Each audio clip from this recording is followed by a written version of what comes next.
Most people lose not because they're weak, but because they cannot control their emotions when challenged. Think about it. You've seen someone who had every advantage, the better argument, the stronger position, the truth on their side, completely fall apart the moment pressure increased. What happened? Their composure collapsed, and with it, their credibility. Here's what most people don't understand. Every confrontation is a performance. And in that performance, your audience isn't listening to your words first. They're watching your behavior. Are you steady or shaking, calm or cracking, controlled or chaotic? Based on what they observe in the first few seconds, they decide whether to believe you, follow you, or dismiss you entirely. This is the brutal reality Niccolò Machiavelli understood. He watched leaders who had superior strategies lose wars because they couldn't maintain composure under pressure. He saw brilliant advisors ignored because their anxiety was visible. He observed that power didn't flow to those with the best ideas, it flowed to those who could deliver those ideas without breaking. Machiavelli's conclusion was clear. If you can't control yourself in high-pressure moments, nothing else matters. Your intelligence becomes irrelevant. Your preparation becomes wasted.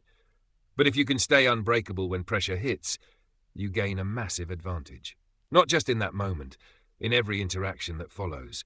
Because people remember how you handle pressure more than they remember what you actually said. Today we're building 5 pillars, 5 psychological foundations that make you pressure-proof, not just for one confrontation, for life. These pillars aren't temporary tactics, they're permanent architecture. Once built, they don't crumble, they don't fade, they make you genuinely unbreakable. Say this with me before we begin. Nothing moves me. Not as a wish, as a declaration of who you're about to become. First, understand that perception is reality in high-pressure situations. Most people believe that truth wins arguments, that being right is enough, that facts speak for themselves. They don't. Not even close.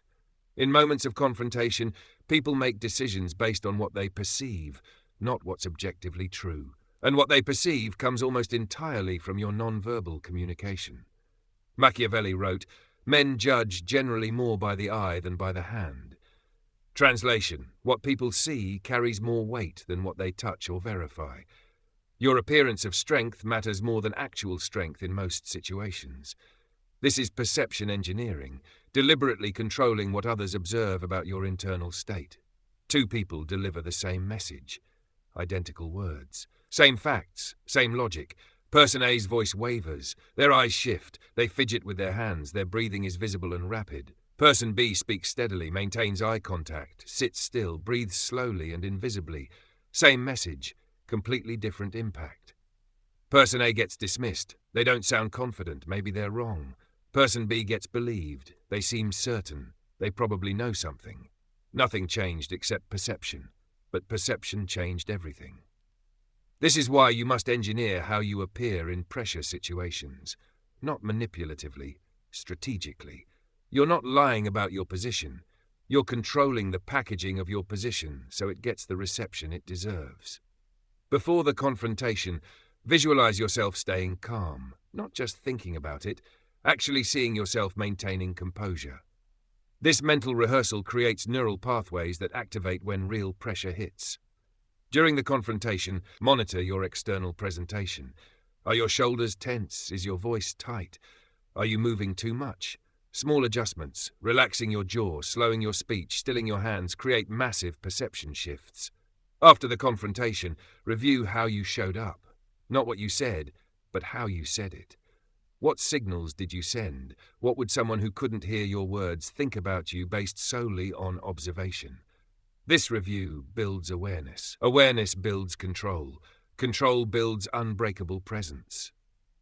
Most people never think about this. They're so focused on what they're saying that they have no idea what their body is broadcasting. Their words say, "I'm confident." Their body says, "I'm terrified." And everyone believes the body. Machiavelli understood that leaders must control the narrative. And the first narrative isn't your words, it's your presence. Engineer your perception deliberately. Make your external presentation match the strength of your position. When you do this consistently, people start believing you before you even speak. Your reputation for composure precedes you. That's when you've truly mastered this pillar. Your body is the foundation of your mental state. Most people try to control their emotions with thoughts. They tell themselves, calm down, and expect their nervous system to comply. It doesn't work. Because when pressure hits, your body responds faster than your conscious mind. Your heart rate spikes, your breathing accelerates. Stress hormones flood your system. Your primitive brain takes over, shutting down higher-level thinking. All of this happens in milliseconds. Before you've consciously decided how to respond, your body has already responded. This is why thinking your way to calmness fails. You're trying to use the part of your brain that's already offline. The solution is simple but counterintuitive. Control your body first. Your mind will follow. Machiavelli observed that the most effective leaders had mastered their physical presentation.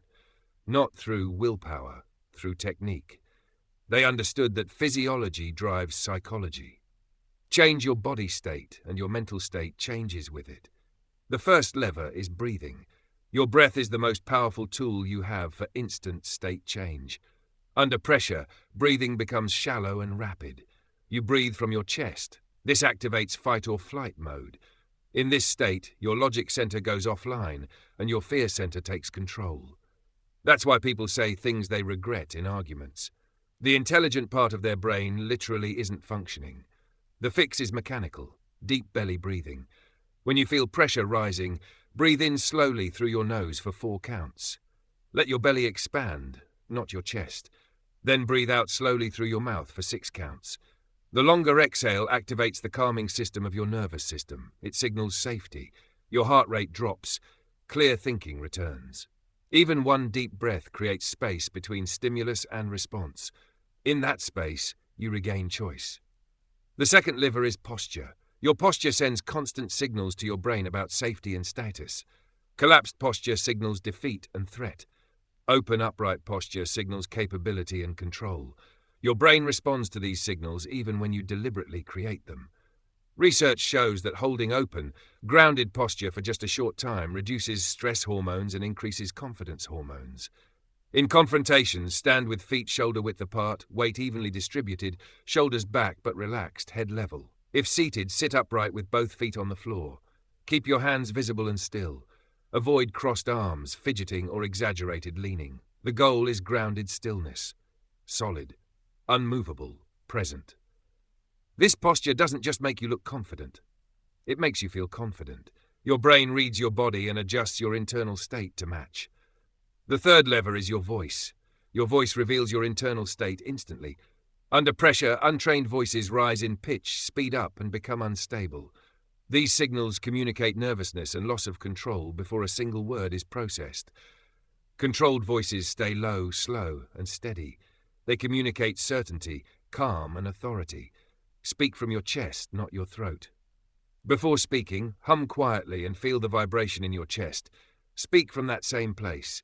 Slow your tempo to about 70% of your normal speed. It will feel slow to you. To others, it sounds deliberate and powerful. Keep your volume consistent. Don't trail off. Don't spike suddenly. Use pauses freely. When you don't know what to say, pause. Silence is strength. Most people rush to fill silence. When you don't, others begin talking. They reveal information while you remain composed and in control. Master breathing, posture, and voice, and you create immediate physiological calm. Your body tells your brain you're safe. Your brain responds by becoming calm. This isn't fake confidence. It's engineered confidence, and it works even when you feel nervous inside. Machiavelli understood this well. Control your body, and you control your presence. Control your presence, and you control the room. Create space between what happens and how you respond. This is the game changer most people never learn. When something triggers you, criticism, attack, challenge, your immediate impulse is to react. Defend yourself, prove them wrong, fight back. That impulse destroys your power. Because the moment you react emotionally, you've been controlled. Someone pushed a button. You responded predictably. They have your number. Emotional distance means inserting space between trigger and response. In that space, you choose your reaction instead of being controlled by automatic emotion. Machiavelli said a wise man acts as he must, not as he feels. Not as he feels. This is critical. Your feelings in high-pressure moments are often wrong. They're designed for survival, not for success. Your feelings say, defend yourself, attack back, prove you're right. Your strategic mind says, wait, what outcome do I actually want here? What response serves that outcome? Most of the time, the strategic response is completely different from the emotional one. Imagine this. You're in a team meeting. You present an idea you've spent weeks developing. A colleague immediately dismisses it. I don't think that's viable. We don't have the resources. It's too risky. The emotional response is to push back hard, correct them, expose their ignorance. You defend yourself, but you also make them defensive, create tension in the room, and reduce future collaboration. Now consider an emotionally distant response. You pause, you breathe, you detach from the ego hit. You remember that you're there to reach the best outcome, not to win an argument. You respond calmly. Those are valid concerns. What would make you more comfortable with the resource allocation? And what specific risks worry you most? Now everything shifts. They either explain their concerns, giving you useful information, or they reveal they don't have anything concrete, weakening their own objection. The room sees you as composed and collaborative.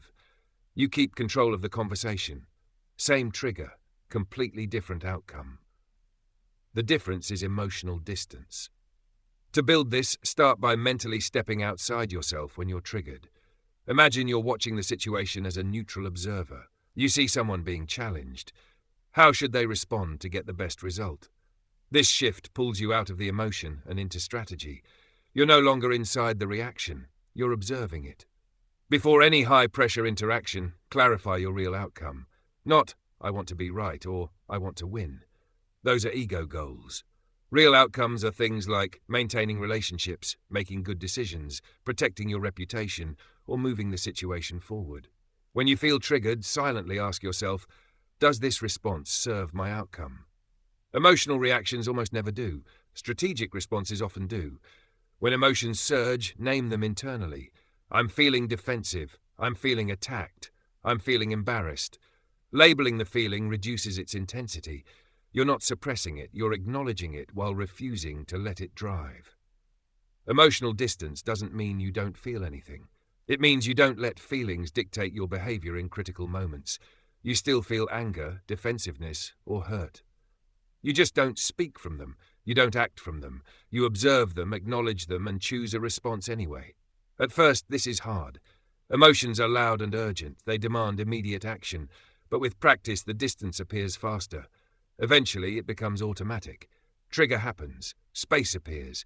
Strategy takes over. That's when you become truly dangerous. Because nothing anyone does can make you lose control. Machiavelli observed that leaders who endured were those who never allowed emotion to dictate action.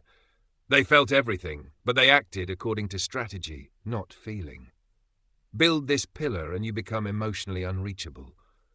People can't manipulate you through reactions because you no longer give them access.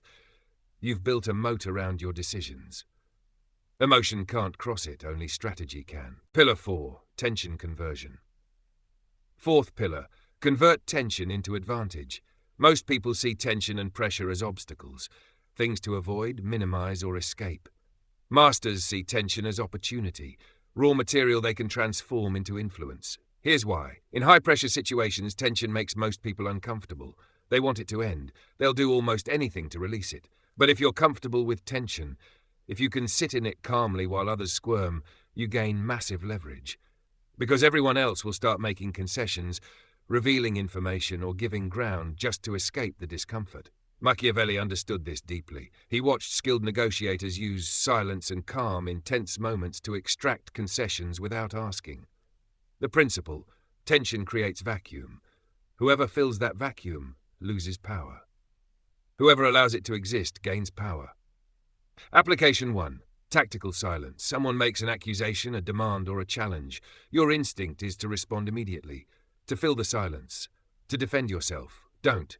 Let silence sit. Count to 5 in your head. Just sit there calmly looking at them. Not angry, not defensive. Just present. Watch what happens. They start talking again, explaining themselves, softening their position, revealing their actual concerns. Why? Because silence in confrontation is unbearable for most people. They interpret it as they're not rattled, they're thinking, they might know something I don't. This creates anxiety. To relieve their anxiety, they talk more.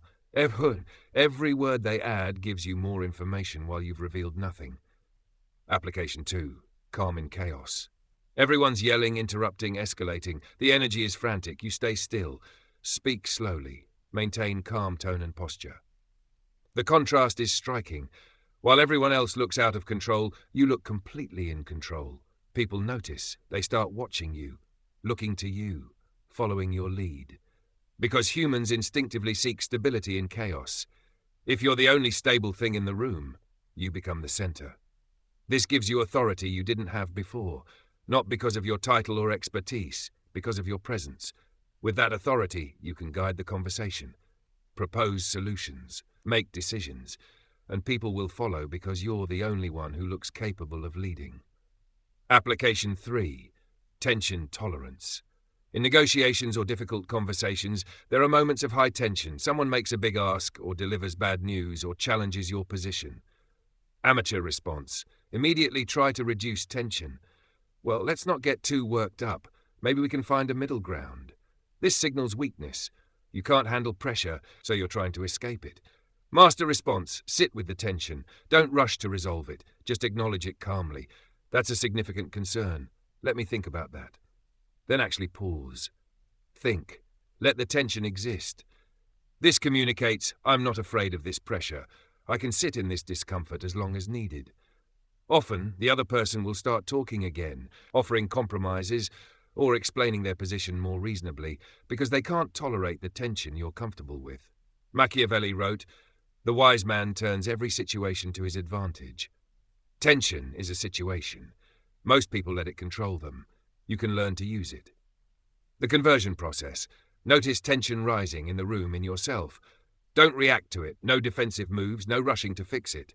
Stay grounded, breathing, posture, voice steady. Use it strategically. Silence, questions, calm observations. When you can do this, confrontations change completely. You're no longer trying to survive them. You're leveraging them. The pressure that breaks others makes you stronger.